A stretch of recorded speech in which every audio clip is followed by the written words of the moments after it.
At 5:30, a family tragedy here in Franklin. This deadly crash claims the life of a 5-year-old girl and leaves a teenage boy and his mother with some serious injuries. Tonight, a 21-year-old man is facing a long list of charges, including motor vehicle homicide while under the influence. Good to have you back. I'm Dan Janey. And I'm Emily Bowles. NBC 10's Molly Levine spoke with a woman who was on scene Saturday evening. She joins us live from Franklin. Molly? Emily and Dan, just devastating. And you can see behind me that there is a growing memorial here for the little girl who did not make it and the family who just happened to be in the car with her. I spoke with one woman who was just cars behind the family. She rushed in to help. I was the first person to get to the car that was wedged against the sign. I opened the driver's side door.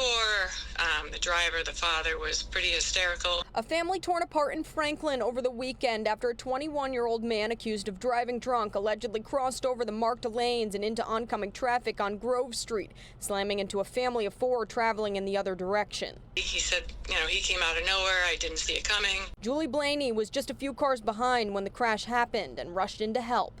The full-time respiratory therapist of 35 years quickly realizing it was really bad. The father had gotten the daughter out of the back seat, so he was holding her. According to court documents, the parents and their 2 young children were on their way to the town of Blackstone to celebrate the 14-year-old boy's birthday, but they never made it there. And he just kept saying, my wife, my son, my wife, my son. So I said, let me just take your daughter. Let me just hold your daughter. I'll take care of her, and you go be with your wife and your son. The mother and teenage son are in the hospital with serious injuries, and the father had minor injuries. But the 5-year-old girl sadly didn't make it after being flown by a medical helicopter to a nearby hospital. Julie trying to comfort the girl in her last moments.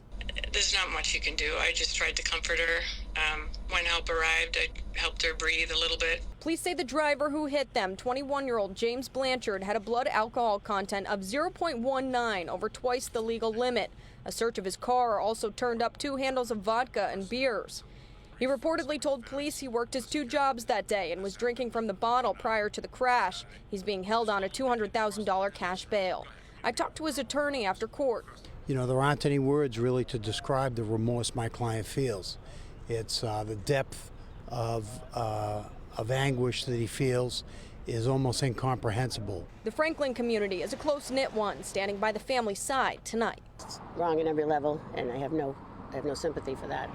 He ruined his life. He ruined other people's lives. Blanchard's next court appearance is June 24th. I'm live in Franklin. Molly Levine, NBC 10 News.